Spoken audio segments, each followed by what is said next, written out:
আসসালামু আলাইকুম ওরহমতুল্লাহি ওবরাকাতু। আজকে ইনশাল্লাহ আমরা এখান থেকে এতটা জেনে নেব। এখানে শুধু কী করতে হবে, শুধু অক্ষরের নাম বলতে হবে যে এখানে কী কী অক্ষর লাইন দিয়ে লেখা রয়েছে। তো এটা হচ্ছে আলিফ, নিচে দুনক্তা ইয়া হয়, তাই জন্য এটা ইয়া। আলিফ ইয়া, ফের একটা লম্বা দাগ আসলো, এটাও আলিফ। আলিফ ইয়া আলিফ, আর এটা হচ্ছে কাফ। আলিফ ইয়া আলিফ কাফ, এভাবেই পড়তে হবে প্রত্যেকটা। তারপরে উপরে এক নোক্তা নুন হয়, এটা নুন। এটা সিন আছে, নুন সিন। তারপর আছে এইটা দু নোক্তা তা হয়, উপরে দু নোক্তা তা, নুন সিন তা। এটা আইন, নুন সিন তা আইন। তারপরে আছে এইটা নিচে দু নোক্তা ইয়া হয়, নুন সিন তা আইন ইয়া, আর এটা নুন। ঠিক আছে, তারপর এইভাবে আমরা প্রত্যেকটা শুধু অক্ষরের নাম পড়ে যাব। তারপরে এটা হচ্ছে ওয়াও, এটা মিম, এটা আলিফ। ওয়াও মিম আলিফ। এটা দু নোক্তা আছে, একটু জুড়ে গেছে, ঠিক আছে। তো এটা দু নোক্তা।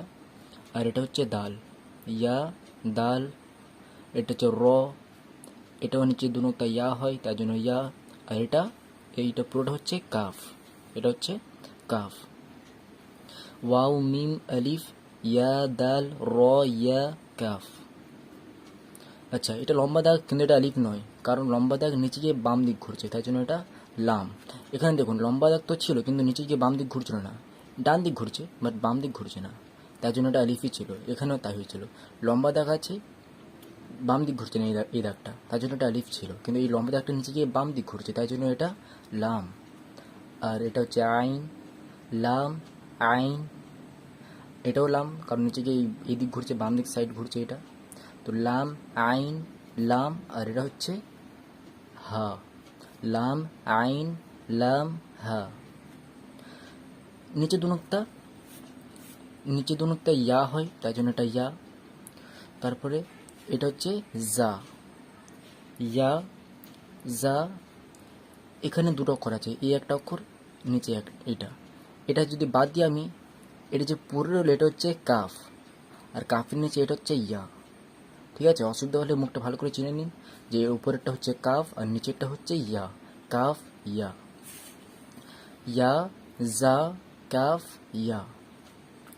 তারপরে আলিফ, এটা ওয়াও, নিচে দু নোক্তা ইয়া হয়, এটা ইয়া, তাই জন্য এটা জাল। জাল বলার সময় অবশ্যই জিভ বার করবেন, জাল, জাল না বলে জাল। ঠিক আছে, মনে করিয়ে দিলাম। এটা হচ্ছে কাফ, এটা র, ইয়া জাল কাফ র। দেখুন এটা প্রায় গোলের মতো। আমি আগের ক্লাসে বলেছিলাম যে গোলের উপরে এক নোক্তা ফা হয় আর গোলের উপরে দু নোক্তা কফ হয়। তো এটা প্রায় গোলের মতো, তো এর উপরে একটা নোক্তা আছে, তো তাই জন্য এটা হচ্ছে ফা। এটা সিম্পলের উপরে দু নোক্তা আছে, তাই জন্য এটা তা। ফা তা, একটা নোক্তা আছে, এটাও একটা অক্ষর, উপরে এক নোক্তা আছে, এটা হচ্ছে নুন। ফা তা নুন। তারপরে এটা গোলের উপরে এক নোক্তা ফা হয়, এটা জন্য গোল। এটাও প্রায় গোল, এটাও প্রায় গোল। তো গোলের উপরে এক নোক্তা ফা, ফা তা নুন ফা। এটা আইন, এটা হা। ফা তা নুন ফা আইন হা। তারপরে লম্বা দাগ আলিফ, এটা লাম, আলিফ লাম। এটা হচ্ছে জাল। আর এটা কাফ, এটা র, আর এটা ইয়া। আলিফ লাম জাল কাফ র ইয়া। তারপরে পুরো গোলের ওপরে এক নোক্তা ফা হয়, তাই জন্য এটা ফা। এটা সিন, ঠিক আছে, ফা সিন। তারপরে নিচে দু নোক্তা ইয়া হয়, ফা সিন ইয়া। এটা কাফ, ঠিক আছে, এটা হচ্ছে কাফ। আর এটা গোলের ওপর এক নোক্তা ফা হয়, কাফ ফা। নিচে দু নোক্তা ইয়া, কাফ ফা ইয়া। আর এটাও কি, এটাও কাফ। এই তো এর মতোই তো দেখতে। তো ফা সিন ইয়া কাফ, ফা ইয়া কাফ। আপনি যদি প্রয়োজন পড়ে তাহলে বুঝতে যদি একটু লেট হয়, তাহলে প্রয়োজন পড়লে ভিডিওটা পজ করে নিতে পারেন আর বারবার আগের অংশটাই দেখতে পারেন। তো কাফ, এটা কি, এটা লাস্টের এটা তো হচ্ছে মিম, এটা বুঝতে পারলাম, এটা হচ্ছে মিম। এটা কি, এটা মিম নয়, এইটা হচ্ছে হা, ঠিক আছে, এটা হা। তাহলে ফা, সিন, ইয়া, কাফ, ফা, ইয়া, কাফ, হা, এটা হা আর এটা মিম। তারপরে দেখুন এখানে আলিফ আছে, এই দুটো হচ্ছে লাম, এটাও লাম এটাও লাম, দুটো লাম মিলানো আছে, আর এটা হচ্ছে হা। কিন্তু আমরা কি আলিফ লাম লাম হা, তারপর এটা কি দেওয়া আছে, এটা কি চিহ্ন? তো একে পুরোটাকে একসঙ্গে বলা হয়, কি বলা হয়? এটা পুরোটা হচ্ছে আল্লাহর নাম, অর্থাৎ একে এইভাবে উচ্চারণ করা হবে, আল্লাহ। ঠিক আছে, এমনি এখানে এমনি পড়বেন না আলিফ লাম লাম হা তাজদিদ খার জাবার, এমনি কিছু পড়তে হবে না, এটা পুরোটাকে একসঙ্গে বলা হবে আল্লাহ। তাহলে এখান থেকে ইয়া কাফ হা মিম পড়ার পর এটা বলবেন পুরোটা একসঙ্গে আল্লাহ। ঠিক আছে, তারপরে গোলের উপরে এক নোক্তা ফা হয়, আর এখানে গোলের উপরে দু নোক্তা আছে এখানে, তার জন্য এটা কফ। নিচে এক নোক্তা বা হয়, কফ বা, লম্বা দাগ নিচে গিয়ে বাম দিক ঘুরছে, তার জন্য এটা লাম, কফ বা লাম।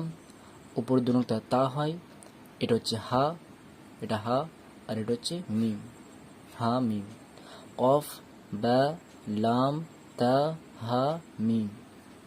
তারপর এটা হচ্ছে মিম, এটা হচ্ছে সিন। ঠিক আছে, সিন সবসময় এই ধরনের থাকে, মিম সিন, উপরের দু নোক্তা তা হয়, গোলের উপরে দু নোক্তা কফ হয়, নোক্তাটা হালকা সরে গেছে গোল থেকে, ঠিক আছে, কিন্তু গোলের উপরে ধরা হবে, তা, আর গোলের উপরে দু নোক্তা কফ, তা কফ, মিম সিন তা কফ, নিচে দু নোক্তা ইয়া মিম, ইয়া মিম, মিম সিন তা কফ ইয়া মিম। তারপরে নিচে এক নোক্তা বা হয়, তাই জন্য এটা বা। আর এটা কি, এটা চাপা দিলে সুবিধা হবে, এটা হচ্ছে হা। ঠিক আছে, এই জন্য কেন দিয়েছে এটা এখন দরকার নেই, এই জন্য এখন এমনি দিয়েছে। কিন্তু যদি এর উপরে নোক্তা হতো, এখন এই জায়গাটা যদি এখন নোক্তা হতো, তখন একে খ বলা হতো, কিন্তু এখানে কোনো নোক্তা নেই, তাই জন্য একে এখন কিচ্ছু বলা হবে না, এইটার কোনো কাজ নেই। বা হা, এটা হচ্ছে জিম, এটা হচ্ছে আলিফ, বা হা জিম আলিফ, এটা হা গলা থেকে বলতে হয়, ঠিক আছে, মনে রাখবেন এসব অক্ষরের মখরাজগুলো। এটা র, আর উপরের দু গোলের গোল এখানে নেই, গোল তো নিচে আছে, উপরের দু নোক্তা তা হয়, এটা তা, বা হা জিম আলিফ র তা, এটা কফ হবে না, ঠিক আছে। এটা মিম, এটা নুন, এটা সিন, এটা জিম, নিচে দু নোক্তা ইয়া হয়, এটা লাম, সিন জিম ইয়া লাম। তারপরে এখানে উপর নিচে অক্ষর আছে, উপরে এটা আছে নিচে এটা আছে, এটা হচ্ছে ফা, কারণ গোলের উপরে একটা নোক্তা আছে ফা, আর এটা হচ্ছে জিম, ফা জিম। এটা আইন, এটা লাম, লম্বা দাগ নিচে গিয়ে বাম দিক ঘুরছে লাম, এটা হা, এর মতো হা, আর এটা হচ্ছে মিম, ফা জিম।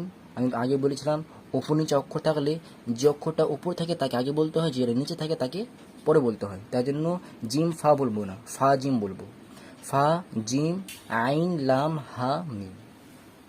তারপরে এটা হচ্ছে কাফ, ঠিক আছে, কাফ এইভাবে থাকে, এটা হচ্ছে আইন, এটা কি, এটা হচ্ছে সদ, ঠিক আছে, এটা সদ। প্রত্যেকটা অক্ষর শুধু সামনের অংশটা দেয়, যেমন সিনের পুরোটা সিন দেয়নি, শুধু এইটুকু প্রথমে অংশ দিয়েছে। তো সদেরও তাই করেছে, শুধু সদের মুখটা যেমন ছিল সদের এইটুকুনি অংশ দিয়েছে। কাফ আইন সদ ফা, গোলের উপর একটা ফা হয়, আর এটা এমনিতে এটা পুরোটা হচ্ছে ফা। তারপরে এখানে কি আছে, এটা হচ্ছে মিম, ঠিক আছে, এটা হচ্ছে মিম, এটা হচ্ছে আলিফ, আর আলিফের উপরে কি আছে হামজা, মিম আলিফ, আর এটা হচ্ছে হামজা। তারপরে কাফ, এটা ওয়াও, কাফ ওয়াও লাম, মিম আলিফ হামজা কাফ ওয়াও লাম।